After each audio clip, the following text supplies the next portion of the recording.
ko Amerika ko Faransa ko whatever ne haka. Saboda haka ni ana wa tunanin kaso 60 cikin 100 na ayyukan mutane AI zai iya ɗauka, kaso 40 kuma zai iya sauƙaƙa masu shi don su yi amfani da shi wajen don su amfani da abin da ya koya. Misali da zan yi ma akan shi shine kamar akwai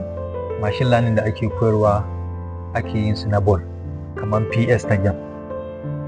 ball ce wanda aka haɗa machine learning ce, to amma lokacin da kake yin ta za ka ga ɗan wasan ka da kake yi ba shi da ƙarfi, amma in ka ci gaba da yi sai ka ga yayi gogewar da kamar iya bal aka ƙara masa. Sannan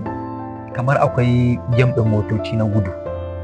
idan kana gudun za ka ga yana ƙaruwa. To kamar a ƙasa da suka ce